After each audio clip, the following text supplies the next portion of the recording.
pulls the gun on the kid. Maybe Timothy Dalton's just stupid. Yeah. It was not the best, but it might have been the worst. Going for the serious tone, it just would have been nice if those serious tones were good. It was a river of shit.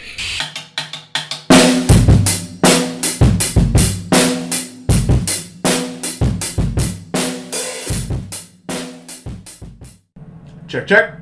Check. There it is. Check. Yes, Juliet, are you with me?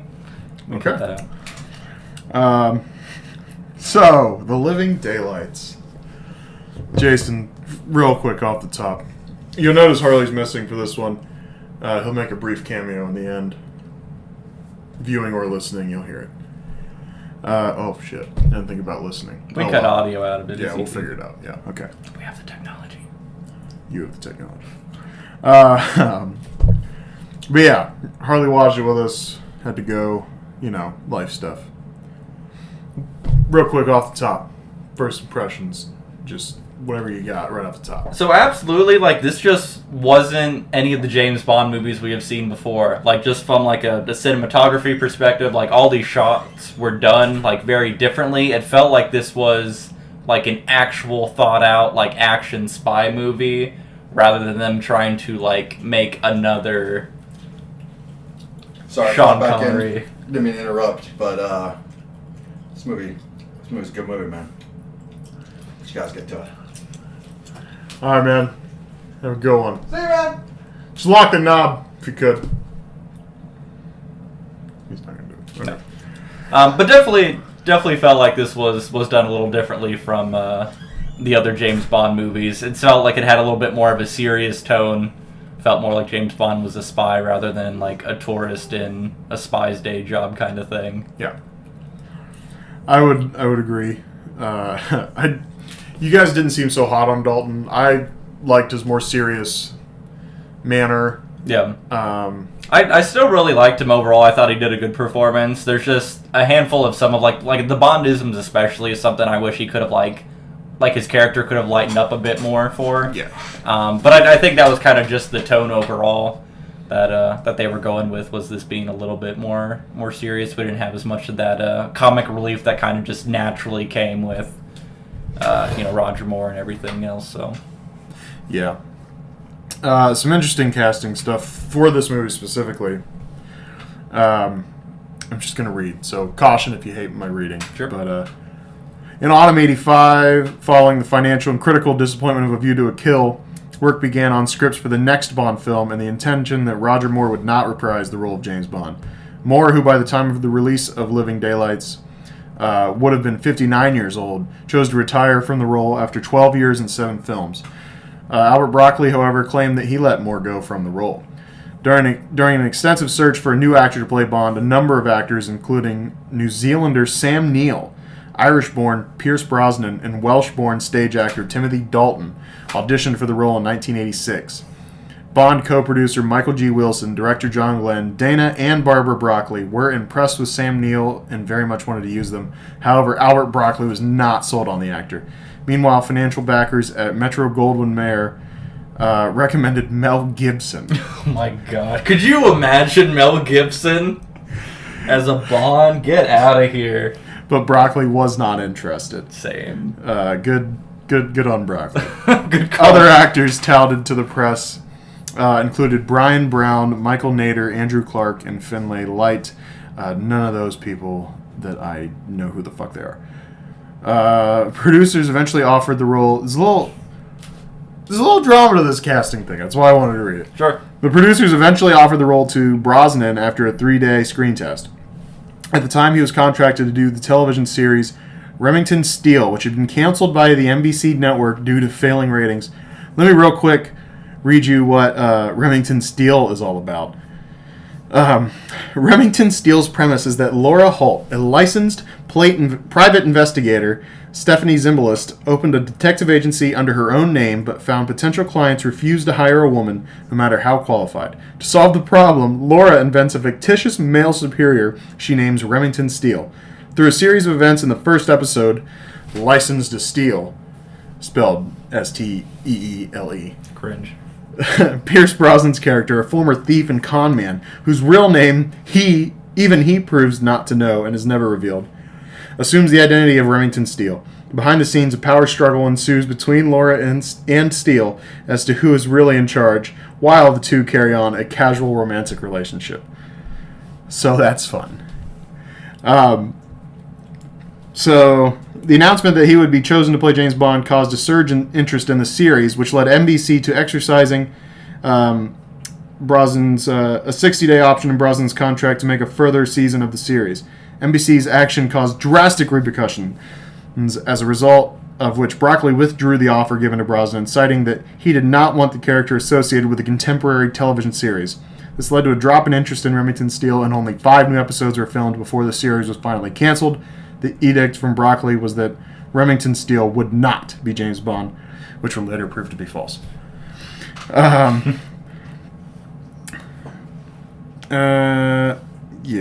where's the other thing? Okay, I don't know who the fuck Bathurst is. Or Bathurst? I don't know how you say that name. But whoever he is, he believes that his ludicrous audition was only an arm-twisting exercise because the producers wanted to persuade... Oh, I'm sorry, I skipped a paragraph. That's what it was. Dana Broccoli suggested Timothy Dalton. Albert Broccoli was initially reluctant to give Dalton's public lack of interest in the role, but at his wife's urging, agreed to meet the actor. However, Dalton would soon begin filming Brenda Starr, and so would be unavailable. In the intervening period, having completed Brenda Starr, Dalton was offered the role once again, which he accepted. For a period, the filmmakers had Dalton, but he had not signed a contract. A casting director persuaded Robert Bathurst, whatever you want to say, an English actor who had become known for his roles in Joking Apart, Cold, We Don't Care. He believes his audition was an arm-twisting exercise because the producers wanted to persuade Dalton to take the role by telling him they were still auditioning actors. Dalton agreed to the film while traveling between airports. Quote from him, "Without anything to do, I decided to start thinking about whether I really should or should not do James Bond. Although obviously we'd moved some way along in that process, I just wasn't set on whether I should do it or shan't I do it. But the moment of truth was fast approaching into whether I'd say yes or no, and that's where I said yes. I picked up the phone in the hotel room in Miami airport and called them and said, 'Yep, you're on, I'll do it.' Dalton's take was very different from that of Moore, regarded as much of a reluctant hero, following an undeniable influence of the Fleming Bond in the way that the veteran agent was often uncomfortable in his job. Dalton wished to create a Bond different from Moore's, feeling he would have declined the project if he were asked to imitate Moore. In contrast to Moore's more jocular approach, Dalton found his creative muse from the original books. I definitely wanted to recapture the essence and the flavor of the books and play it less flippantly. After all, Bond's essential quality is that he's a man who lives on the edge. He could get killed at any moment, and that stress and danger factor is reflected in the way he lives. Chain smoking, drinking, fast cars, and fast women." And then it says Roger Moore declined to watch The Living Daylights, and so did Pierce Brosnan, saying they didn't want to have... It's just like, I don't care about that part. I don't know. Roger Moore said he didn't want to have a negative connotation, but he approved. And then Sean Connery apparently endorsed Timothy Dalton. Okay.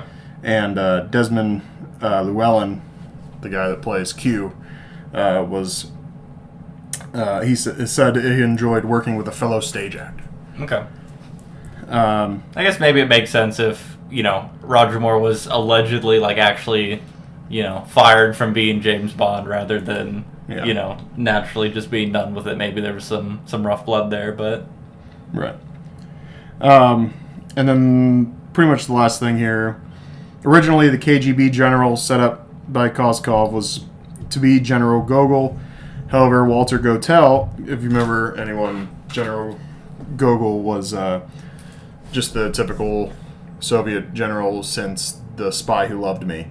Been making recurring appearances, so just that typical recurring Soviet general you've seen for the past few movies. Random plot points just to be like, yes, Soviet general, red, go red, whatever, yeah. However, Walter Gotell was too sick to handle the major role, and the character of Leonid Pushkin replaced Gogol, who appears briefly at the end of the film, having transferred to the Soviet diplomatic service. This was Gogol's final appearance in a James Bond film. Morton Hackett, the lead vocalist... Oh, no, that's actually interesting. Morton Hackett, the lead vocalist of the Norwegian rock group a-ha, which performed the film's title song, Was offered a small role as a villain's henchman in the film, but declined because of lack of time and because he felt they wanted to cast him due to his popularity rather than his acting. Well, duh. Yeah. I don't know. I would take any opportunity to be like, hey, if this is, I was in a movie. Yeah. Yeah. So, and then just a quick round of applause for Lois Maxwell, huh? Yeah. She's all done. Her final movie was A View to a Kill. When Roger Moore went, she went. Just a quick little excerpt about her role as Miss Moneypenny from her Wikipedia page. Sure. Maxwell lobbied for a role in James Bond Dr. No in 1962 because her husband had suffered a heart attack and they needed the money. Director Terrence Young, who had once turned her down on the grounds that she looked like she smelled of soap, Oh my god. quote, offered her either Miss Moneypenny or Bond's girlfriend, Sylvia Trench, but she was uncomfortable with the idea of a revealing scene outlined in the screenplay. The role as M's secretary guaranteed just 2 days of work at a rate of £100 per day. Maxwell supplied her own clothes for filming. Maxwell appeared in the Italian spy spoof Operation Kid Brother in 1967 with Bernard Lee, who played M, and Sean Connery's brother, Neil. In the same year, she portrayed Moneypenny in a made-for-TV special, Welcome to Japan, Mr. Bond, in which she co-starred with Kate O'Mara and Desmond Llewellyn. Q. The role of Moneypenny was nearly recast after Maxwell demanded a pay raise for Diamonds Are Forever in 1971. However, the producers felt it important to incorporate the regular character, and it was ultimately decided during production to add the scene where, disguised as a customs officer, she gives Bond his travel documents at the port of Dover. Maxwell and Sean Connery filmed their lines separately and were not present together for the short scene. Moneypenny's undercover policewoman's cap disguises the hair Maxwell had already dyed in preparation for another part. Maxwell stayed on as Moneypenny when her former classmate, Roger Moore, assumed the role of 007 in Live and Let Die in 1973. She reprised her character, weeping for the death of Bond in a short scene with Bernard Lee in the French comedy Bond's Baisers de Hong Kong in 1975. Jeez. During the filming of A View to a Kill in 1985, her final appearance as Moneypenny, producer Albert R. Broccoli pointed out to her that they were the only cast or crew members from Dr. No who had not yet left the series. Jesus. Maxwell asked that Moneypenny be killed off, but Broccoli recast the role instead. It'd be a little bit of an odd, violent thing, just like, oh no, the assassins in the office. Honestly, that would have been really heartbreaking for that to be how she gets removed, is murdered rather than like I mean, they could have even gone with like her retiring, like it could have been like a James, I can't handle watching you like go out every day and risking your life. Need to get away, like anything but just killing her off. That would have just been too much. Yeah. Yeah, and then, I don't know, this is kind of goofy, but according to author Tom Lisanti, Maxwell's Moneypenny was seen as an anchor, and her flirtatious relationship with Bond provided the films with dramatic realism and humanism for Moneypenny. Bond was unobtainable, freeing the characters to make outrageous sexual double entendres. Okay. Whatever. Because that's what you should do. If you ever encounter someone you know you can't get with, just be really gross at them. Yeah. You heard it here first. So that's fun. Timothy Dalton's, this is the first of his 2 films he appears in. We read through the process on obtaining the role. And one other significant role in this movie was the bird from For Your Eyes Only was in this movie, and he was literally just there. There's almost no point in having him. Yeah, it was kind of a shame that there weren't any like actual, lines. It seems weird to talk about lines with the bird, but he could talk. So it seemed like kind of a waste not to, utilize that skill if that was the same bird, but... Yeah, he wasn't included in the plot at all. He was just kind of... Did he get a credit? I don't know. I didn't watch for that. So... So we open up this movie on, just the typical... Oh, this is a rare one. It seems like a lot of these early movies, the opening sequence, it just has Nothing to do with the rest of the movie. This one did. Of course, you don't really find it out till a little later, but there is a operation to assassinate all these spies. Death to all spies is the Russian words for it. I don't remember. Not super creative with their... Yeah. Fuck, if I hit the plot real quick, I bet I can find the... Smirt spionum, meaning death to spies. Smirt spionum. And Smartsperm! Yeah, I'm probably... sounds like smart sperm. Yeah, probably saying that wrong. So... It's fine. But yeah, so they're all... Some sort of 00 training exercises going on. They're supposed to hide out... infiltrate this island or something. I kind of really like the novelty of like them still doing like ongoing training, you know, because everything has always seemed like, you know, you're either on vacation or you're on a mission, and there wasn't really much of an in between. But it's nice. It's like, hey, we're sending them out for some training. You know, it's like boot camp still. So all the guards have paintballs, and then all of a sudden this dude, he's shooting people, and that's a problem. Yeah. He's cutting people down from climbing rocks. It's a problem. He gets a little message on a carabiner that flies down to him. Smeared spoon him. They don't show that in the moment. He just kind of looks at it, and then he looks up, and this guy cuts the rope, and he falls a long time. And then that's the first face shot of Timothy Dalton. Yeah. He's turning around. What was that?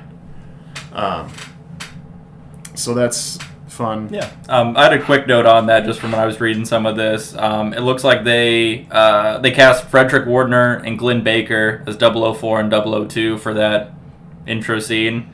And it was due to their resemblance to George Lazenby and Sir Roger Moore. Because they wanted people to, like, if they, you know, weren't paying close enough attention or didn't recognize immediately, not be sure who was going to be Bond. So I guess if you hadn't, you know, because they usually announce who's going to be the actor in those movies before, you know, you see it. But if somehow you hadn't caught it, you know, you would kind of be like, oh, is this a cameo by, you know, George Lazenby or something? Yeah. But yeah, Lazenby was like, right away. He's like halfway through that movie, he was like, I won't be back. Yeah. Which just makes me go, fuck Lazenby. You know? So, Sniper... Oh, sorry. I don't know why I started reading that. So, yeah, that guy shoots some people. Bond jumps on the truck full of explosives. There's a nice, exciting ride down a mountain. Yeah. Apparently that was also actually him and not an actor. Interesting. Or not, you know, stuntman. Yeah. He was an actor.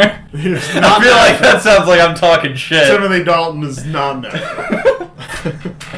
I'm very sorry. But yeah, no, he was actually the guy. Yeah, Timothy Dalton might be one of the few Bonds still alive. Well, I guess Brosnan's alive. Craig's alive.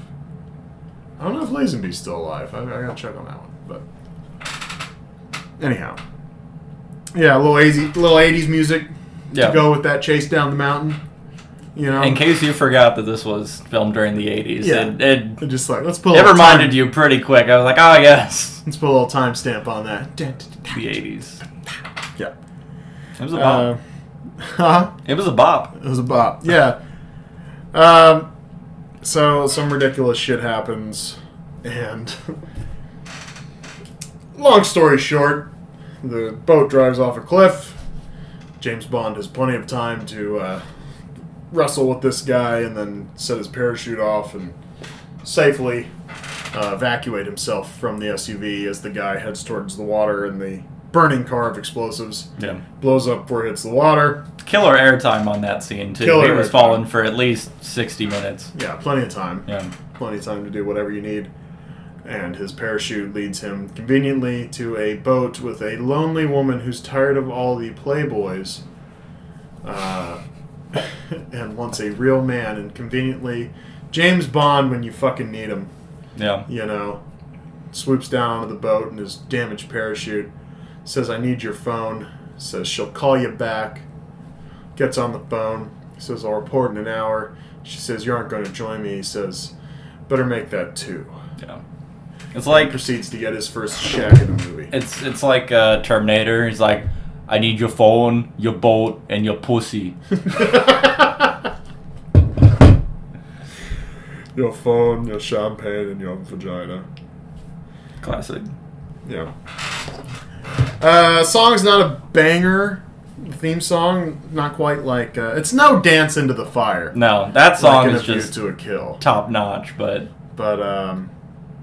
it's fine. yeah. It was no For Your Eyes Only, which I was dreadfully disappointed with. That's pretty disappointing. But yeah, even just like the visuals for it, I like this one a little bit more this time around. They've been getting a little weird. I kind of prefer more of like the silhouette or like the there's like something kind of projected onto them. But when it's just like a shot of a gal just like sitting there in the bath, I'm just like, a lot of straight up shots in this one. Yeah, I don't vibe with that quite as much. But overall, yeah, that song was chill, but it was pretty good. It wasn't a bad song. It was a good 80s song. Yeah. Yeah. This whole sniper scene, you might not get this reference, but it made me think of Godfather 3. Because the whole last 20-ish minutes, maybe more, of Godfather 3, they're just kind of like sneaking around this opera. And you're like, what's going to happen? I don't know. Godfather 3 is really bad. Just going to Abraham Lincoln these guys. Turns out Bond didn't shoot her because somehow his instinct told him that she was an amateur. Yeah. Well, you could tell by the way she was holding the gun and the way that he wanted to have sex with her. Yeah. He knew that she wasn't a threat. Yeah. That's kind of a highlighted point in this one a couple of times where he goes, I go off instinct, M. And he's like, well, I have agents that follow orders, not instincts. And all along, his instincts prove him right. It's a more serious Bond role. They're very, like... I don't know. They're very in favor... The script was very in favor of Bond. It wasn't just making him look like this troublesome... conniving, troublemaking, just pussy hound, about. like Roger Moore or Sean Connery, mostly Connery, I suppose. Roger Moore, I feel like they took a little more seriously, but not much. Like Bond, it really hasn't been taken. He had the super eyes seriously. thing though. Like they spoke volumes. There'd just be these scenes where like he whips them around real quick, or he does like a slight eyebrow raise. Yeah, that's going to be a term on this show. Roger Moore eyes. Yeah, the Roger Moore eyes are definitely a thing. Yeah. But so then he has the quote. Here's the title. How do you come up with his name for the movie? It's said in one line. The living, whoever it was, I scared the living daylights out of her. Yeah. It's like that's not how people talk. Yeah. I should have researched that. I don't know if Living Daylights is one of the Bond books. It's the last one until Casino Royale. Okay. So, I did happen to look that up just now. Well, there you go. So I guess that's how you get the title, and you just gotta. I wonder how it's like said in the book. In the book, yeah. That is really something we should go back and do. Is like go back to the Bond book. I wonder if they're available like audio wise. Probably. That would probably be easier, and then we could relate the books to the movies and all that kind of shit. Yeah, see what adds up. Wow, great podcast idea. like wow, hindsight's 20/20, huh? Pipeline scene is cool. Even though, so they put him in this pod thing, and he just like rockets down this pipe. But there's like a hard 90-degree turn that is physically impossible for that like pod, that cylinder to make. Yeah. It's a very long, and that 90 is just... It's not going to happen. He would have just shot right out of that damn thing. Yeah, no curve to it, just like, yeah. Yeah, but the scene overall was cool. Until Logic took it, and I was like, oh, this is sweet. Yeah, just this non-operational pipeline that's going on.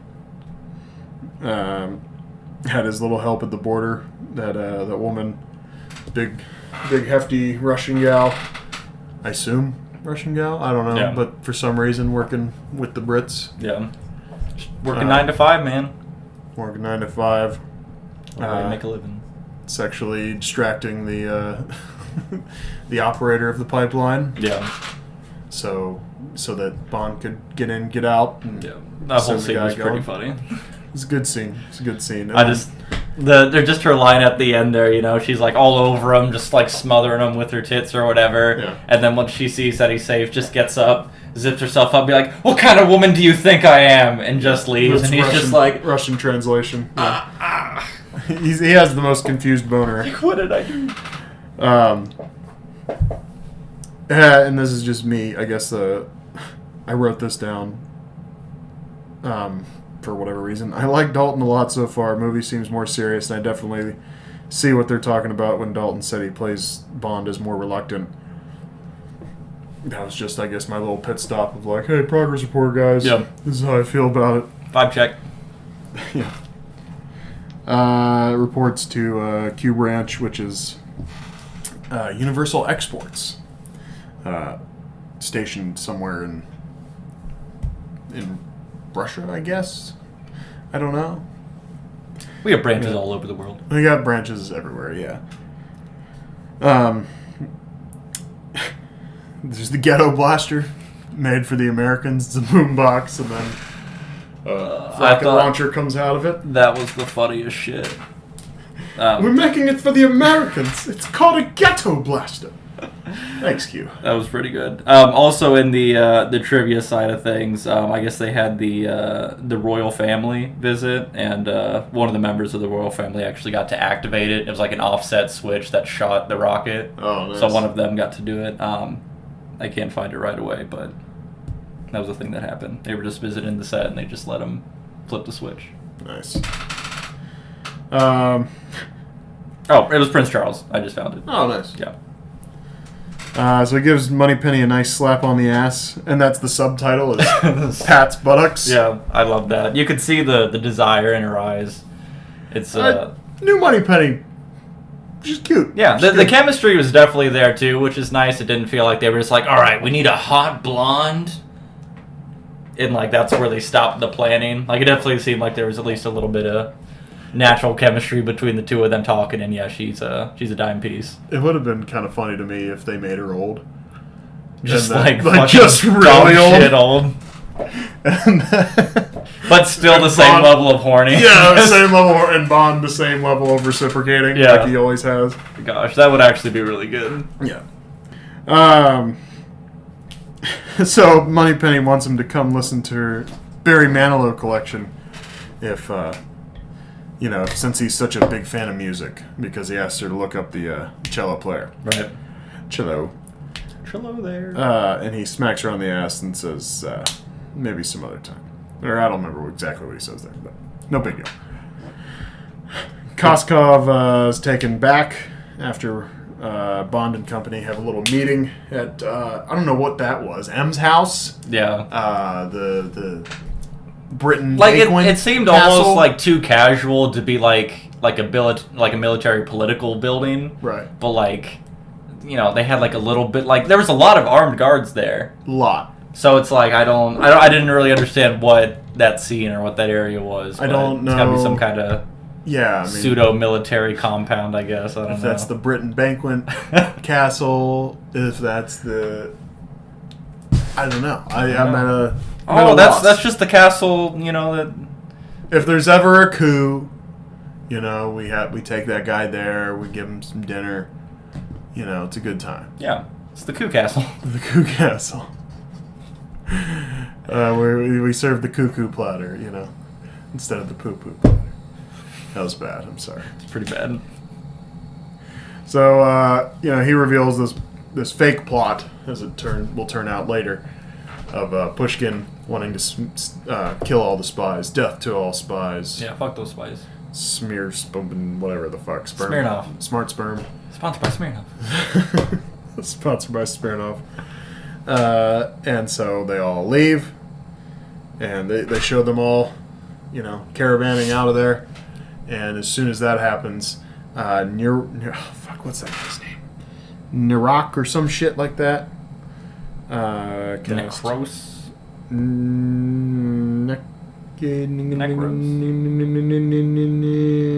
Necros. Yeah, you got it. Yeah. Took me a second there. I was like, Necros. I was like Nirok. For whatever reason, I wanted to say Naruto. That's it. Oh, Naruto. Yeah. Oh. Yeah, that anime is just copying everything. Yeah. Let's just talk about explosive milk. Yeah, let's do it. Like, just, number one, just like this guy's entry into it, he's just like, ho, ho, ho, I'm the milkman. Like, he's just got his headphones on. Stepping back even a little bit before, where he strangled out the first dude with his headphone cables. Like, obviously, like, Sony or Philips, whoever, has some high-tech technology involved in these headphones, because he's just fucking strangling the shit. Yeah. We've all owned headphones like that. Those things snap at nothing. So, You might be able to strangle him with, like, some modern-day iPhone headphones, maybe. but Not Not those ones, 1987, 86, whatever. 87 headphones? Yeah. Like, Those things were no. roughly made of paper. There's no way. But yeah, so he takes out that guy, assumes the milkman identity, just like fucking cruises in, minimum security check. They put a finger in his butt. There's no nuke, so he's good to go. Good to go. And he's just got the milk bombs. Like, and then I was so baffled seeing the first one because he has a little scuffle, picks up the milk the milk bottle, just chucks it, and it explodes. Yeah. It's like, how did we get a serious Bond movie, but yet like one of our first scenes involves exploding milk? Yeah. Somewhere in there's a lactose intolerant joke. That they completely missed. Yeah, really missed that for a Bondism. Yes, they did. So that whole thing happens. Koskov gets taken back. They're disguised as doctors. There's a recurring thing in this movie where I thought a lot of dudes should have accidentally been walking into the line of vehicles and getting hit. This dude's backing away from the helicopter, all scared. There's a car coming down the path. Several vehicles have just been driving by. Somehow he doesn't back all the way up. There's a guy in the way of a trolley. There's so much going on. I thought it would have been if there was a spoof of this movie, everyone got hit by a car in this one. I hope there were at least some blooper scenes or something where these guys just got just fucking flattened. Yeah.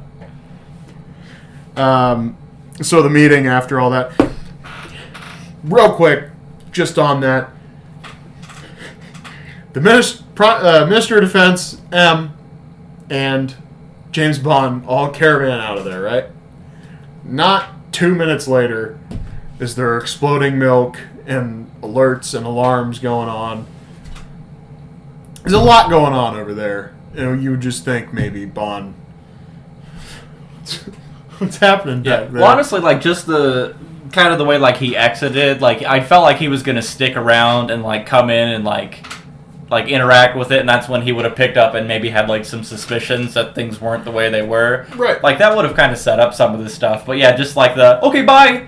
And then he they had just suspicions leave. as he was putting the thing in his jacket, and he's going, So that would have been an excellent time to build that up just a little bit more, but maybe that was to make it less obvious to us. Continue building the rivalry between Necros and Bond there. Because, they have a couple confrontations, but the one at the end was pretty much the main thing. You could have built that up. Yeah. I'm noticing that I just came to this realization where really what we're doing on these podcasts is just trying to punch up movies. It's like post the movie coming out and we're trying to punch up the script. Yeah. I don't know. That's just an interesting thought I had. Anyhow. So the Minister of Defense in the meeting after all this happens says, we're the laughing stock of the intelligence community. As is tradition. Which, if there's an intelligence community, then it's not very intelligent, right? Yeah. Because you don't just walk around talking about your intelligence and your spy stuff. Yeah. That's the whole purpose. It's supposed to be secret. You think they just have a representative from every country, and it's you guys want to know what my spies are doing this week? They're trying to not out themselves, but still show off. But still, they really got a sense of pride about what's going on. It's hey Russia, what are you guys doing this week, huh? Russia's just we are doing training exercises this week. Everybody, a lot of training exercise reports in the intelligence meetings with everybody. Training exercise. Yeah. So that's goofy to me. So they have their whole meeting. That's when Bond gets roasted about instinct over orders, yada yada. He goes and he follows our girl Kara, who is the cello player. Not the violinist. Not the violinist, as Timothy Dalton wishes, or as Bond wishes she would have taken up the violin, and Harley says later, you'll catch that later. KGB, take her from the train, trolley, whatever you want to call it. Monorail. No, not monorail, yeah? Something, I don't know, what do you want to call it? Whatever. We're calling it the trolley. I can live with trolley. Take her from the trolley. She leaves the cello case containing her gun, and Bond takes it, puts it in the river, and finds her apartment because her address is in there. You know how you leave cars with your addresses laying around. I get it. Music shops, whatever. Kara, address, phone number, blah blah blah. Yeah, it's the 80s. We weren't stalking people quite yet. Yeah, less dangerous. He finds the bullets in the gun. They were blanks. Which I guess doesn't make them bullets. They're blank rounds. Just starts lying to this poor girl right off the bat. Thinks Koskov is sent for her, that he's friends with Koskov, and he is not. He is having sex with her under false pretenses. Yeah, as is tradition. As is tradition. I was like, here we go, James Bond movie. Yeah. Back in the saddle. They use the trolley as cover to have them leave. Cello case in the booth, hat and jacket on it. Yeah. Once the trolley passes, car takes off. Bada bing, bada boom, we're in business. This was pretty much one of the only scenes I was able to call this time around. Yeah, usually like 90% on the calls, but they were a little less predictable, which is why I kind of like this one a little more. 6.5 seemed low to me when Harley gave it that score, but yeah, he's a little rushed. If he thinks about it, he'll probably give a revised review. Yeah, he might. But this one got a little higher for me, but we'll talk about that later. Sure. And then she says, "Oh, we have to get my cello. It's back at some Russian word for concert hall." And he goes, "No way!" And then the next shot is him waiting outside for her at the concert hall, and then them trying to shove it in the back seat. And he says, "You should have learned to play the violin." It's about as close as we got to Bondisms in this movie, is him just being like mad and saying things like that. And then next, here's what I wrote. We could be dicks about the car chase scene and him getting out of the house on the lake like he did, or the tireless wheel cutting the perfect circle in the ice. But you know what? The gadgets and the car were cool. Yeah. So yeah, I definitely. Let's not kill it too hard. I really didn't give a shit. Like when he was dragging the house around, I was like, okay, why did he not just like blow through it? And then he was somehow able to drive through when he needed to it. Yeah. But like cutting the hole in it, like with the tire that like popped, I thought that was sick. Thick ice, tire, like not maybe thick. a quarter of an inch. No way ice. It works. Yeah. The laser on the car was cool. Yeah. The missile launcher, rocket launchers, whatever. The spikes in the tires, getting on the ice, and the little sleds that come out. We got like the whole arsenal in a pretty like tight time frame there. It was good. So let's not be dicks, but a couple close to Bondisms here. What happened? Salt corrosion when the car just comes off the frame because he used the laser on it. I've had a few optional extras installed when the rocket launcher hammers are projected on the windshield. Right. So that's fun. Bullets hit the glass. He says, amazing, this modern safety glass. Because you have to remember, supposedly he's just some bystander that's a friend of Koskov's that's sent for her. So right. There's no reason to think he's necessarily like a spy or like a trained agent or anything. Right. And then they have to use the car gets crashed in the snow, and then they have to use the violin case the cello case as a sled, and then they're holding the cello, and of course God, it just looks shot. That I definitely do have a complaint with, because there is no way any James Bond is going to be like, all right, we're going to use this cello case, but I have to keep the cello. okay. Like, there's no timeline where he's just like, I'm gonna awkwardly carry this fucking cello while we slide down at a quarter mile of an hour of this hill while getting shot at. There's just no way. Like, I can barely feel for them, like, using it as a sled to go down, but I just don't see James actually... I completely agree with that. ...carrying it on his way down. He'd been like, fuck this cello and fuck you. Either I leave the cello or I leave both of you. Yeah, I'm completely okay with that complaint. And then, they get there.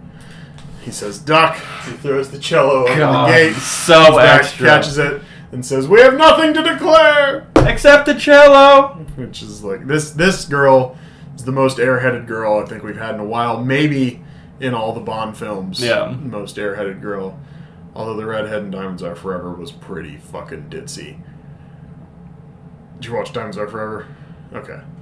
Diamonds Are Forever, probably my favorite Connery movie. Although, watching You Only Live Twice again the other day, I was like, oh, this is kind of fun. Slaps.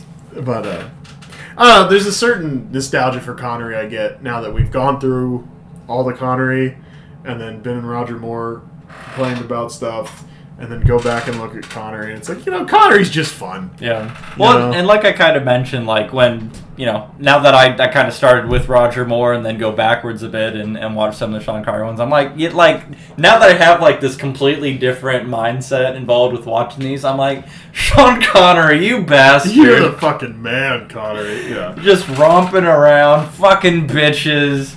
Drinking, smoking. Shooting once in a while. Yeah. Like, I truly believe that Connery smoking in all these movies had nothing to do with being James Bond. I think Sean Connery was just like, I need to smoke.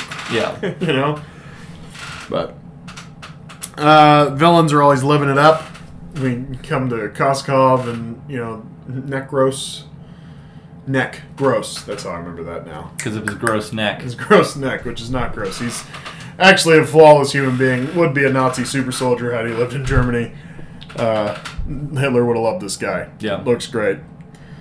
But they're always living it up. There's girls rubbing his thighs by the pool, rubbing the suntan lotion on him. Mm-hmm. Necros is swimming in the pool. Just ladies his fucking everywhere. Speedo on. Ladies everywhere. Yeah. And then they gotta go report. That lady was running by the pool, and I'll have you know that was a very dangerous act. Very dangerous. I really feel like they should have had a lifeguard on duty. That would have been good for a Bond movie. Just some lifeguard going, hey! No running! Yeah. But that's the good part about, villain pools is no rules. So, Brad Whitaker, he's a real douche. He's this arms dealer. The plot thickens. The plot always thickens. It's the thickest plot. Just when you thought it's over, Billy Mays it gets real thick. More near the end. Brad Whitaker, he's sitting there eating lobster when he's talking to him, just really tearing. God, like it's like visceral the way he's attacking this thing. Like he's just like, gah, fuck. It's like, buddy, it's already dead. Like the meal is not going to be able to escape you. We need to kill Pushkin. Okay. Bond gets his second shag of the movie on the Ferris wheel. The first was with the boat girl. Imagine being like, someone who gets to have sex with James Bond, and like that's your title. I'll be like, oh, which one were you? Oh, I was boat girl. Yeah. It's like, yeah. Well, the part about that is at least you own your own boat, right? It's true. She's still gonna be fine after he leaves. She was already doing all right. Yeah. She just gets to be like, well, one time Bond popped onto my boat. That was weird. A boat. A boat. She wouldn't be successful if she's walking around calling it a boat. All right. So, second shag. Saunders, he's a real buzzkill.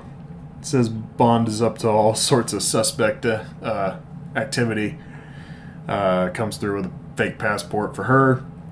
And some information about Brad Whitaker, Koskov. Proves Bond right. Yeah. And then Balloon Guy, which is Necros in this one. Gross neck. He's rigged the door. He's got a little control on it. Kills him with the sliding glass door. Yeah, that was just bad shit. Furious. Like I kind of wanted to go back and like freeze frame on it because I was like, why is like, how would he have set it up, number one, without anybody, like, having any suspicion of him? Yeah. But, like, number two, just the mechanism itself just looked batshit. The balloon man is also the door repairman. Yeah. Like, hey, get away from there. No, I'm door repairman. No problem. He's got, like, the patch where it's, like, balloon guy, and he rips it off, and it says maintenance. Yeah. Why are you still holding the balloon? I like balloons! I like balloons. So Saunders gets killed. Right, Bond sees balloons. About claps this, like, 8-year-old kid. The gun, like, it's drawn. He hops over this thing, and the gun is in his hand out. It wasn't pointing at the kid, thank God. Like, I swear. Really, he's like right here, and then the kid's like, ah! And he could have wanted, curved the bullet and popped all 3 of those balloons, him and his mom, in one shot. That's just what Bond does. He was that ready for it, but I was kind of shocked on that because, Bond usually doesn't let himself get that carried away. He usually has at least a little bit of a calm demeanor, and that was like, wow, like, he's, like, kind of pissed. Yeah. Yeah. Pulls the gun on the kid. Fucking rip. Pushkin, he tracks Pushkin down. Got a secret watch button. Brief side tit to distract the security guard. Takes this lady's robe off. The security guard walks in. He's like, Mommy! And, that wasn't just weird. If you've seen Austin Powers, if you watched Austin Powers Spy Shag Me, you understand that joke. Yeah. If not, go watch it. Great movie. And then watch our podcast or listen to our podcast reviewing that. So, don't know why I just tapped the microphone stand. That was not cool. Sorry. It's alright. You tippity tap tip Audio all kinds of shit I around know, here. I know. I'm a fidgeter. Might as well just bring your drum kit in here. That'd be an interesting feature. Let's mic you up. Every time somebody laughs, I just like, so brief side tit. Very. Like, we haven't had any slip ups in a couple movies, and that was definitely like, oh, there's a little nipple. Yeah, there was a nipple there. Very obvious. And then he's about to really execution style Pushkin, and Pushkin starts kind of, negotiating for his life. Yeah. And he tells Pushkin, or Pushkin's like, well, I guess I have to die then. So they fake Pushkin's death because Koskov was saying that Pushkin should die and yada yada. They had to make it believable that, like, Bond felt that he was supposed to kill him and was kind of falling into their hands. Yes. So he plays right into their hands, and that's probably the smartest thing Bond's done in a few movies. So he runs and runs, and these girls pick him up, and he goes, oh, let me out here. We'll party some other time. Starts getting some money out. They put a gun to his head. He says, not enough. Take it all. And they said, just enjoy the ride. Turns out they work for the CIA, and they were sent by Felix Leiter to fetch him. This is Felix Leiter's first appearance in a couple movies. Yeah, I was about to say, since when was Live the and last Let time? Die. Played here by John Terry, the only appearance. Dr. No was played by Jack Lore. Goldfinger by, I've never decided how you're supposed to say this name, but I've never looked it up. CEC is the name, so I don't know if it's Czech, Keck, Sek. My guess is Secklander, but I don't know. But that's who he's portrayed by in Goldfinger. Thunderball by Rick Van Nutter. Diamonds Are Forever by Norman Burton. Live and Let Die by David Hedison. And he returns as Felix Leiter one more time in License to Kill, which is our next movie. And then Felix is a character 4 more times in the series. Obviously, the next movie, like I said, by David Hedison. And then Casino Royale, Quantum of Solace, and No Time to Die, all of those by Jeffrey Wright. Nice. So that is the Felix Leiter bit. I always bring it up every time there's a Felix Leiter because he's not in everything. So. Right. It's kind of nice to have, that the American side in just a small amount of ways that they're like, hey, we're here. Yeah, I mean, Felix is like, I think, I don't remember if we were talking about on Live and Let Die or one of the earlier ones, but basically Felix, I think, is supposed to be kind of the more incompetent American version of Bond who it's just not quite as good. Yeah. You know, like I mean, he obviously think he's that's doing the well early for himself. portrayals. He's still got 2 hot chicks, you know, working with him today. But yeah, I think that's what the early portrayals are supposed to be. Is I'm Felix Leiter, I'm Bond, right? And it's like, no, Bond's so much better than you. Yeah. Discount James Bond. Discount American version James Bond. Bond gets captured because Kara was still a sucker for Georgi Koskov. I realize we haven't said his full name on this one. Well, you yet. know, they did it that way too. Like they were it was a little late Koskov for like a once hot minute, and then we it was got Georgi once Bond meets her at her apartment. Yeah. Right before they take off in the cello case and all that. So she put chloral hydrate in his drink. Love a good chloral hydrate cocktail. One of my favorites. So, they're transporting diamonds within ice. It's supposed to be an organ transplant cooler. And so they've hid diamonds in the ice. There's a heart. It's a hold. But it's an animal heart. It's not a human heart because I guess human hearts are harder to get a hold of. I don't know. Never tried. Yeah. What was the point of like keeping the heart alive though? Like the heart didn't actually have to do anything. It was about. I think they gotta make it look legit, right? I guess. I don't know. It just seemed weird because I guess they did open it up and check it, and they were like, oh, you know, keep it sterile or everything. So I guess that was part of like the inspection. Oh, do you keep a heart beating when you're transporting it? Typically, I don't know. I think that might have just been to make it look cool. Maybe it was the '80s. They didn't really know much. They're just like, yeah. They've done heart surgery. They did heart. No, what I mean, or like you know, transportations and whatnot. But as far as I don't know, man. I can't imagine they would have had to keep it pumping because the only use for it to pump is to pump blood. Right. So like if it's not doing that, then it was just a cheesy Bond thing. Yeah. Where they're just there's like this would look cool. Being over dramatic about it. Yeah. I don't know. Still beating heart. Be still, my heart. No, seriously, be still. It's like pats it. Stop. Be still. Smothers it with a pillow. Bond literally. I like Bond in this one because he's literally like, "Why didn't you kill me?" Like, kind of calling out the villain, like, "You're so stupid. Why didn't you kill me?" You do this every time. Yeah. Austin Powers. And then the guy says, "I'm not a barbarian, and I'm taking you to the proper Soviet authorities," and yada yada yada. Plot. He's absolutely a barbarian, though. Yeah. Escapes prison because of his trusty keyring. Which we haven't talked about the keyring yet. That's the main gadget of the movie that Q gave him. It's a whistling keyring, so if he does the first lines of what was that song? Something Britannica. Yeah. You know, that whole deal. Then it stun gas. Releases stun gas, and that's how he beat up a bunch of prison guards, and so that was fun. And then they were definitely gonna rape that girl.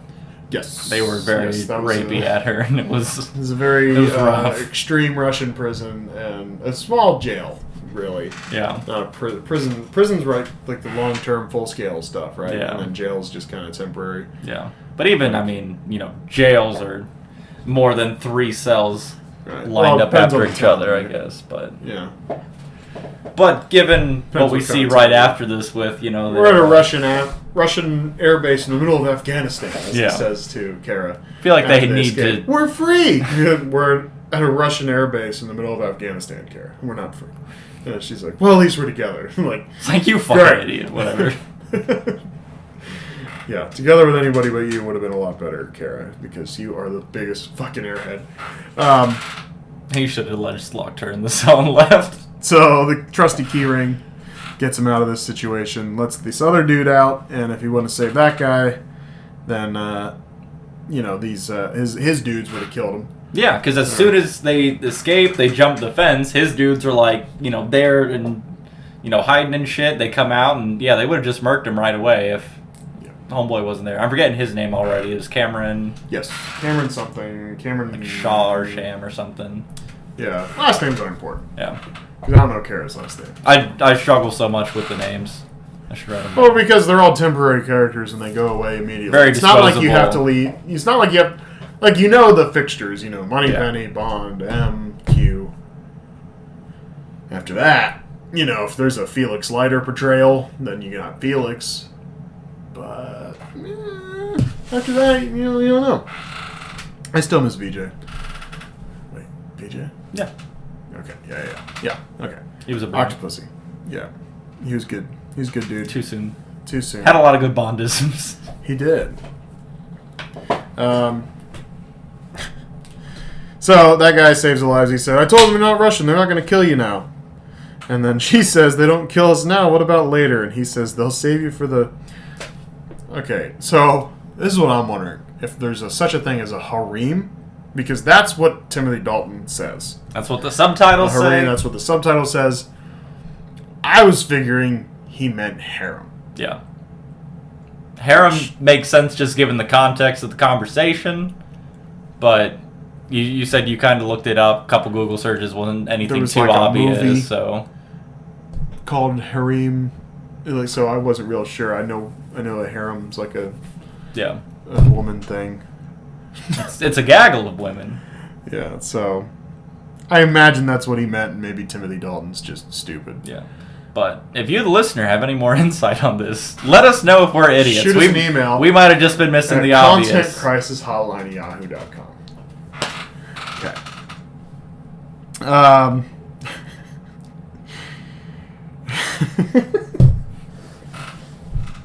So they take off in the morning. She calls him a horse's ass because she doesn't want him to die, but it's some Russian word, and You ass of, or butt of a horse. yeah, and they're taking off with the crew in the morning to do some stuff, and then go after Koskov, and so he's investigating these sacks that all have these, you ever got health in a video game? It's it looks like that. Red cross and Yeah, well, it's red, and I guess the cross is white, right? yeah. Or the color of the bag, rather. Or yeah, I don't know. Anyway, not important. Bunch of health packs just Low, lying around. low health packs just everywhere. Bond goes and punctures one with a knife and tastes it per usual, and it's raw opium. Which would Harley did that when we watched Fear Eyes Only, and that just makes me laugh every time I think about it. And I think it would have been really funny if Bond just kind of like trips out. It's like, oh man.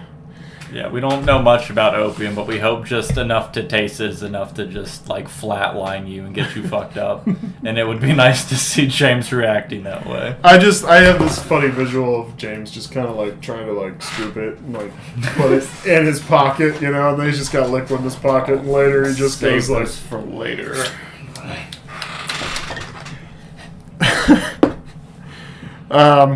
So, this whole thing happens, right? Bond, confronts Cameron. He's like, "Oh, you're just selling opium?" And he's like, "Keep it down. The head of the snow leopard gang's over there." And you're like, "Who's the snow leopards?" I'm confused. Which I guess is what that whole gang is. And then he's like, "The head is over there, and then you don't mess with the snow leopards," Cameron says. So, because, Bond's suggesting, well, what if the opium never gets there? Somehow opium, this is what I said, the plot thickens once more. Because now there's opium involved. Mm. And So they're trying to get money for this arms trade. roughly half a billion or a quarter billion I believe. worth of opium. Yeah, they used billion as some sort of measurement. Quarter, whether it be quarter or half, A shit ton. of just a lot Of of opium Yeah. was used. And somehow that's involved. He's using the diamonds to pay for the opium. And then they're going to sell the opium for a lot of money. Because And then they're going to make the arms deal. Yeah, 'cause with you- more money. you remember all the conversations they had before. He's like, look at all this advanced weaponry. Right before they canceled the deal, he's like, we got all this shit. This shit's expensive. So he's funding all this stuff by doing this. He's getting the diamonds trade for the opium. He goes back and he sells all the opium, makes a shit ton of profit, and then he's able to do and fund all these arms deals. It's a lot. And I don't know that we need to make the plot that. Yeah. It seemed like it was just, well... When you're an hour in and Bond's captured on the plane with Kara... Yeah. I feel like the movie could have ended 20 minutes later. Yeah. We were definitely like, we could have approached the end shortly after that. Have an escape sequence, down your bad guys, bang the girl, we're good to go. Yeah. I'm never sure where the climax in these Bond movies are, because it's always like, you got captured. Oh, but there's other point in the plot. And alright, so what is it's like on the 13th time he was captured in this movie, right. We were able to reach the climax. Yeah. Part 1. And it's, I don't know, I feel like, there's just this war that breaks out. Literally like a battle. Yeah. It's like a Civil War battle because there's horses and shit, you know, and so you have like the all this chaos. Those like Afghan guys fighting the Russians and everything, dudes. Which like it's just rough because you know they have guns and stuff, but like they're just dudes on horses. The Russians have like tanks and everything. Like it's just rough. They realistically they should have all been dead in like 4 minutes. Yeah. And Bond should have just been captured once more. It was kind of silly, you know, like at least, you know, when they were on like the airstrip there, like they kind of had the element of surprise. Yes. You know, and then they should have like commandeered all of their shit and then left the horses. Because the horses are horses. They're made of horse. Yeah. They are not... R.I.P. to those horses. A lot of broken horse legs. Yeah. It was a rough time. But, so all of that, Bond ends up on a plane because he stows away in the back of the opium truck, and then he's helping load opium onto the plane, and then he has a bomb, and he sets the bomb, and then they go, oh, it's Bond, and then they start shooting back and forth, but then Koskov goes, wait, don't shoot at the plane. You'll hurt the plane. And then that's the plane with the opium. That's the plane with the opium. So you don't want to be damaging all your opium. The raw. Hey James, what kind of opium is it? You okay there, buddy? I'm going to need a minute. I need a nap. So, you know, he gets in a bit of a conflict there. He shuts the doors. The dudes run away. He's out of bullets, but they don't want to shoot at the plane. He gets the plane to take off. They leave the blocks on the ground. He's trying to... he's like driving forward, backing up, and driving the plane forward, trying to get... There's almost the Austin Powers scene of trying to spin the little cart around. Yeah.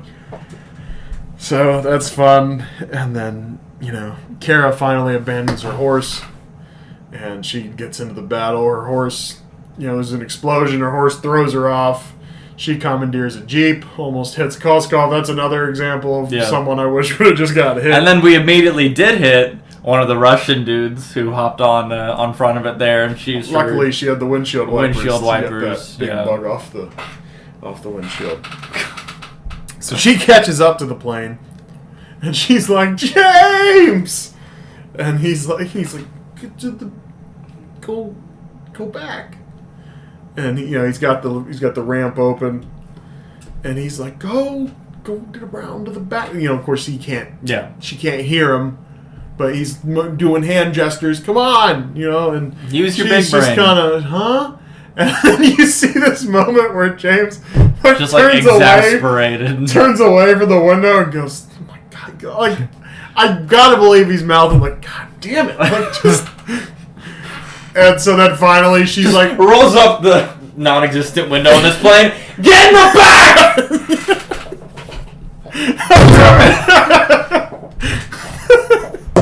You gotta imagine he's almost like... Alright, so if I just turn a little left, can I get her with the propeller? He's like, I'll fucking do it. Yeah, okay. Don't have to worry about you anymore. She finally gets it. She gets the idea after just waving like a fool for 2 minutes. She goes to the back. That door's still open from when James is firing at everybody, which you would have thought he would have shot real quick before getting on, whatever. Koskov and Nekros pull up alongside. Nekros gets in there before the plane takes off, and then another plane's coming onto the runway.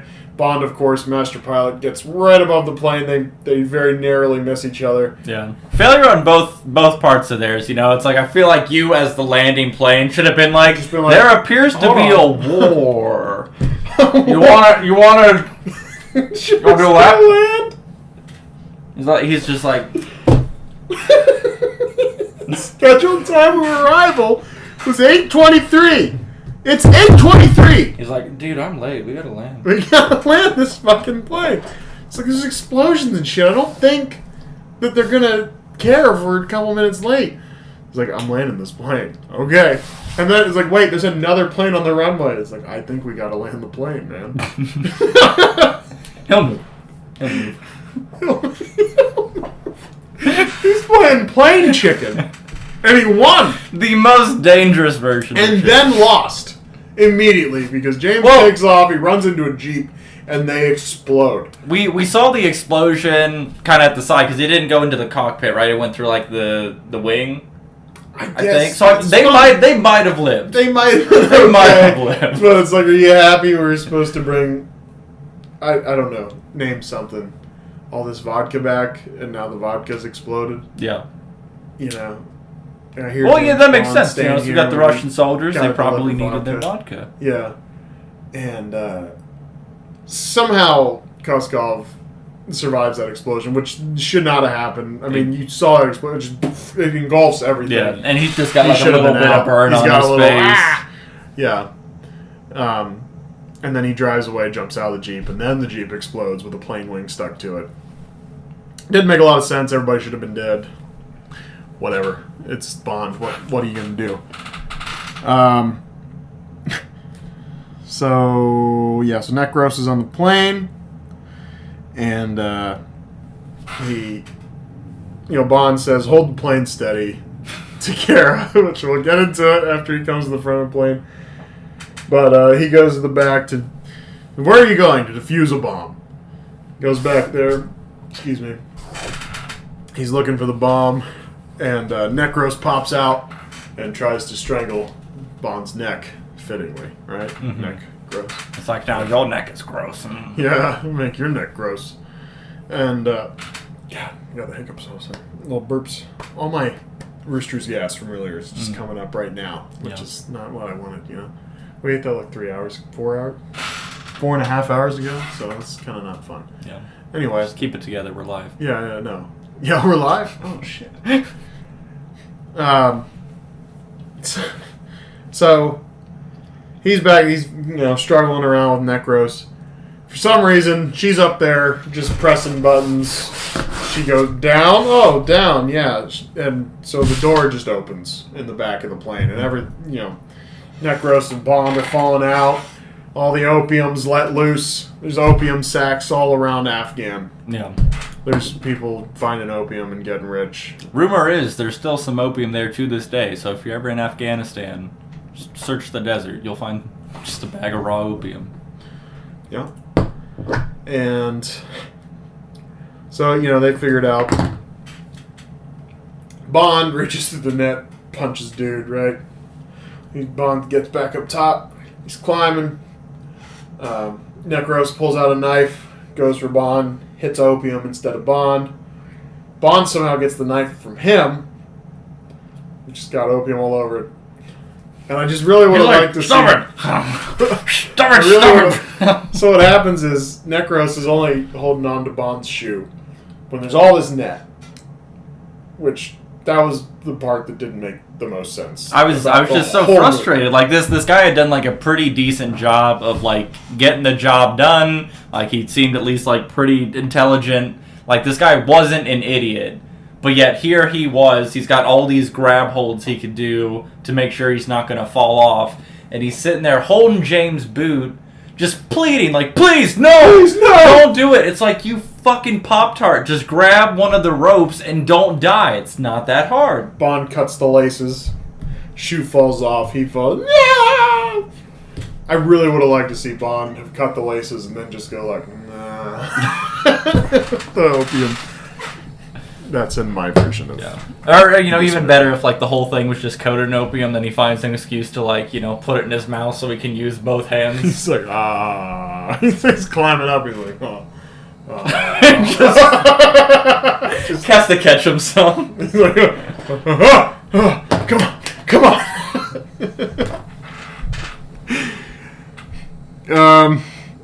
So he gets back up front. Or actually, not yet. He gets up, gets the door closed, and then all of a sudden he hears beeping still. And of course, I guess your immediate thought is out of all those fucking sacks of opium that flew out of the back of this plane, one of them couldn't have been the bomb. He's like, ah, shit. He gets the bomb. 4 seconds left. Love a bomb with a good off switch, right? Yeah, well, it required 2 buttons. That was the thing. You know, if the Russians tried to do it, they probably would have blown themselves up. But yeah, 10 seconds left on it. It's like, okay, we want this bomb to start beeping, so then that they know that there's a bomb. Like, it ruins all surprise and suspense of it. Yeah. So, that's the whole thing. So Bond defuses the bomb with like a second to go. Gets to the front of the plane, and she goes, "Where's Necros?" And he goes, "He got the boot," which the only really good Bondism of the movie. And as he's saying that Bondism, he goes, "He got the boot," and then because it's funny because he comes up to the cockpit. And she's looking out the front of the plane, just, oh, everything's fine. Driving Miss Daisy. Just driving. And then she goes, and she turns back, where's Necros? Because that cliff didn't come out of fucking nowhere, bitch. Yeah. Okay?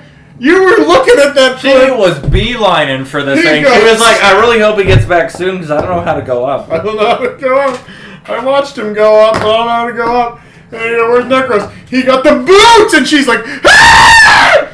And then he gets there, barely pulls up enough. Just the most ridiculous fucking thing. Oh, man. So, you know, gets it under control.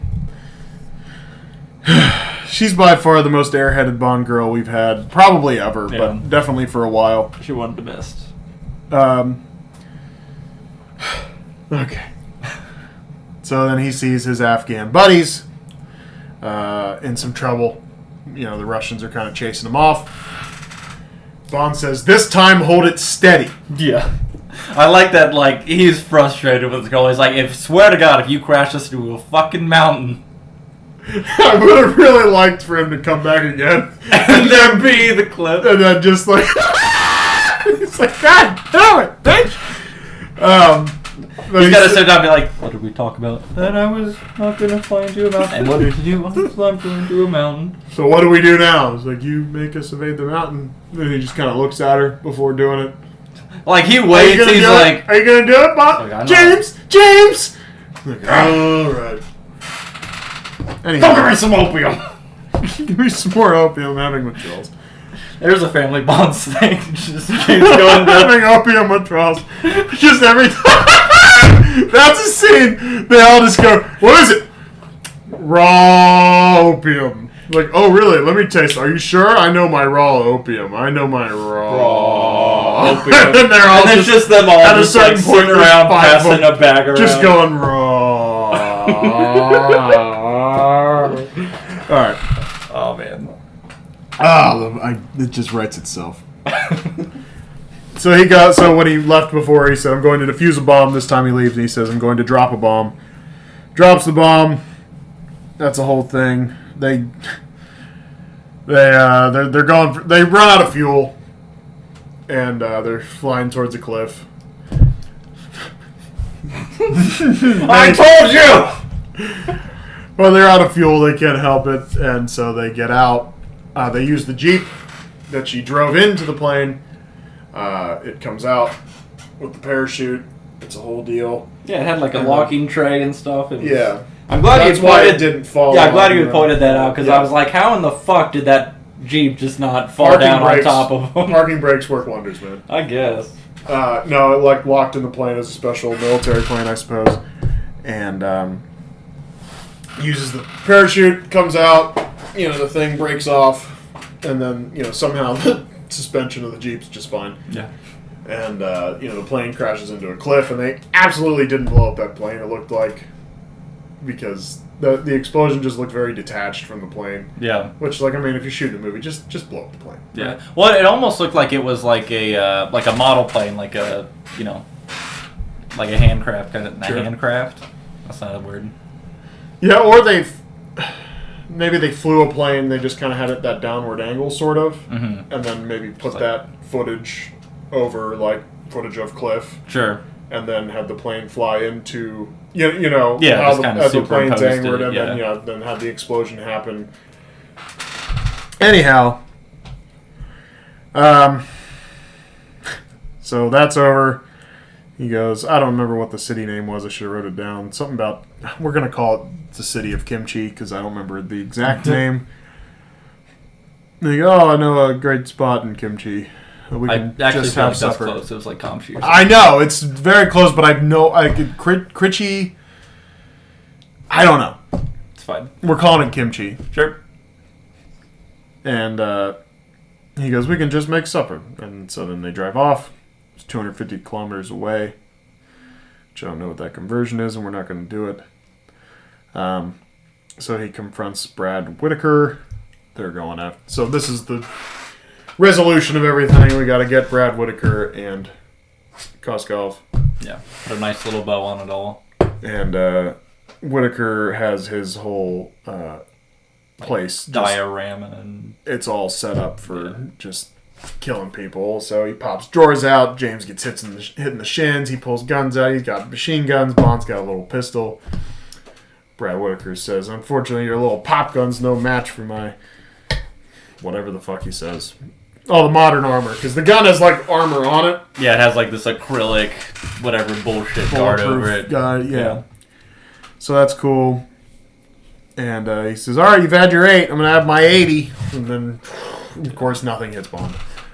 Because he's impervious to... It's the plot shield. Yeah. He's got the plot proof. It's like, you have the thing, I have the thing. He's like, I got a plot vest on. Yeah. You think your bulletproof vest is cool? I got a plot vest on. What's the name of the movie? Exactly. Die. Sorry. So the car key saves the day once again. He clips it to the statue, waits till Whitaker gets close enough. Starts talking shit about one of the... I think it was like a British colonel or general or something. It figures you hide behind that statue of blah, blah, blah, blah, blah. And then he goes, which is the wolf whistle that sets off the car key bomb. Statue explodes, falls on Whitaker. Bond's like, yeah, did it. And then he's standing there, door bursts open. Henchman rolls in, is about to shoot him, and you hear the machine gun firing. You're like, wow, they're mowing down Bond, huh? Yeah. But turns out Pushkin is there to save the day because, again, we faked his death earlier. And then Pushkin says, I owed you that one, Bond, yada, yada, yada. Koskov starts trying to play the Pushkin side. Oh, thank God you're alive. He's kept me trapped here for weeks. I don't know what I was going to do. And he goes, put him on the next plane to Moscow in a diplomatic bag. So, Which, nice. So I'm assuming body bag. Yeah, I was dumb. I was going to ask you if that's what that meant, if it was a body bag. I'm assuming, but I'm also dumb and I could be wrong. Yeah. But, that's my assumption. Sure. Bond, I don't know if you can even call it a Bondism. I guess there's the Battle of Waterloo, and so then, when Whitaker dies, because the statue falls on him, he falls on the, I think, model of this Battle of Waterloo that he has. Okay. And Bond says he met his Waterloo, which, I guess is okay. Because it's his Battle of Waterloo right there, and then he met it because he... I don't know. Not great on the Bondisms. He got the boot was the best Bondism of this movie. Yeah. It's the only one that really landed in any kind of way. Speaking of landing, the way Grossneck would have landed on the Earth and probably shattered into pieces. Yes. We gave the General Gogol explanation, but he appears once in the end of the movie. The Afghan dudes rush in at the end of the concert to say hi to her. And I said, sorry we missed the concert. We had some trouble at the airport. And M under his breath to General Gogol says, I can't imagine why. These guys are just like garbed entirely. Like they still have like Wrapped in bullets and all bullets. of their stuff. It's like I can't imagine these guys made it through security. Yeah. There's no way. Maybe that 80s security, though, right? Because And it's like, before, pre 9/11. are you bad guys? No. No. All right. You sure? You How kind is of it? look like bad guys. Here's my good guy card. I have a good guy card right here. I swear. It's good for me and all my men. So, and then she goes into her dressing room, and More like an undressing room. yeah, more like an undressing room in this case. And she says she sees two martini glasses. I would like to think that what was the chemical that she put as drinker there? Hydrochloric? No, Hydrochlorate or that sounds like Gatorade, hydrochlorate. Anyway, not that it matters, but she sees two glasses there. I'd like to think he made her a chemical cocktail as well, but yeah. excuse me. Got one of those ticklies in my nose. Mm. Anyway, she starts whistling to activate the key finder. It starts beeping, and then they go behind the. Excuse me. Goes behind the wall. You hear the classic, "Oh, James." And then the movie ends. And then my biggest criticism on the end credit is you always end the movie with the theme song, and they didn't do that. They had some other romantic song, and I didn't like that. Yeah. And not to mention, just the backdrop we got to it was just like the outside of... Outside of that concert hall. Yeah.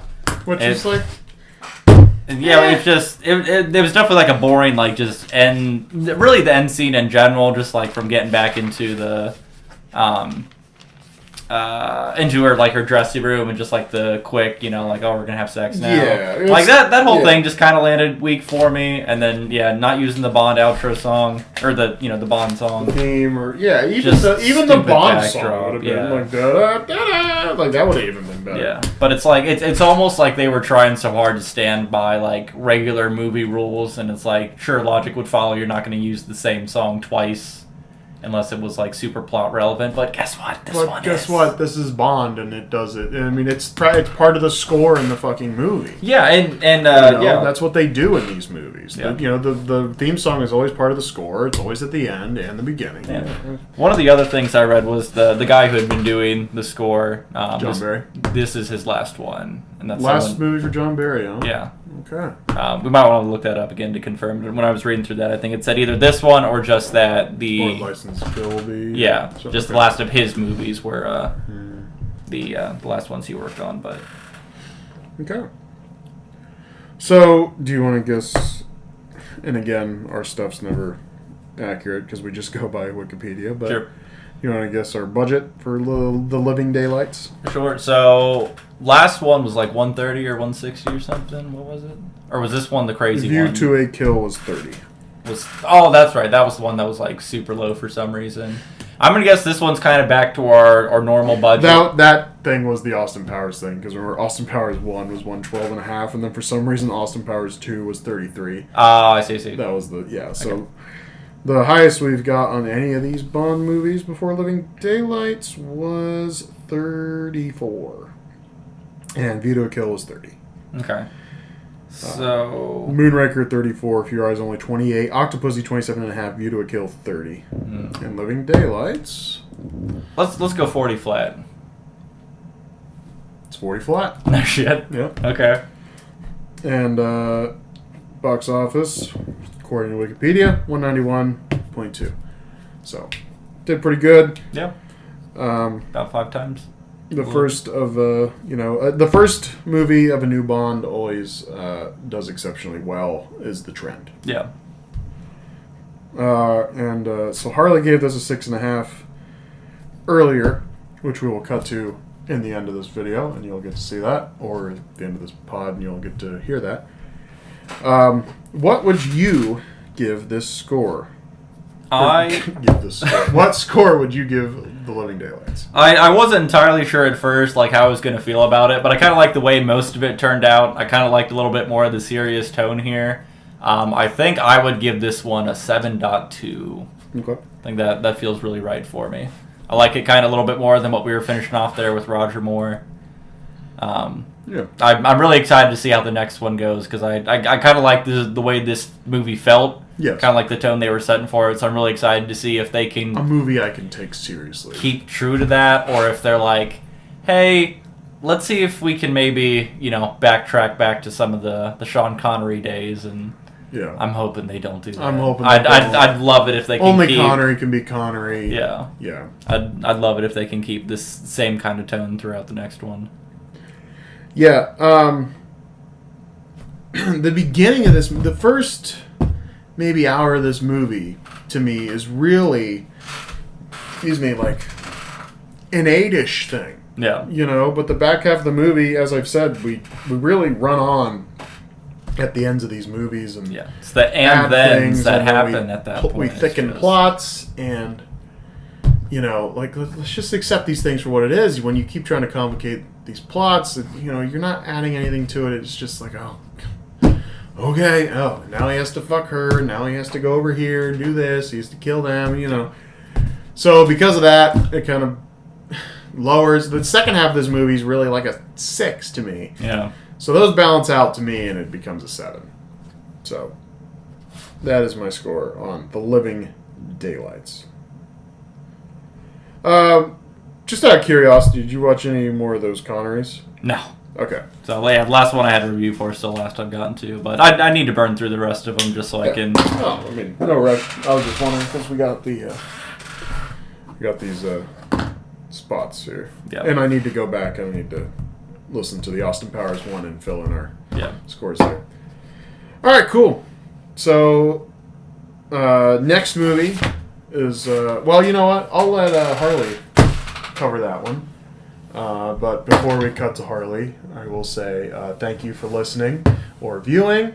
And you can subscribe to us on Spotify, the Apple, wherever you get your podcasts. You can subscribe to us on our YouTube channel. You can follow us on Twitter at ContentCrisis1. You can email us at contentcrisishotline@yahoo.com. Questions, suggestions. If we get some fan mail, we may very well read it on air. So that would be cool. Tell us why we're stupid, why we're good, why we're bad. We'd love to hear any of it. And we will now cut to Harley, but thank you. Action. Hello, my name is Harley Gifford. You have just watched me. Watch you watching Live the Living Daylights. This movie was not only a work of art, but it was also a passionate love tale between a violinist and a broke old man. I give this movie a 6.5 for its disgusting and titillating nature. The movie I didn't really like it. I don't really have much more. I'll sit down for this part.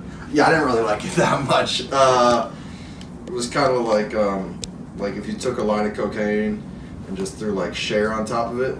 You know what I mean? It's like whoa, that's a lot of 80s, So they kind of went instead of being fun, it was not. So my review of Austin Powers: The Living Daylights is 6.5. It bored the living daylights out of me. So I can't wait for the next one. Tyler, what's the next one? License to Kill. Get ready for a License to Kill this summer. Cut. Yep, that was good.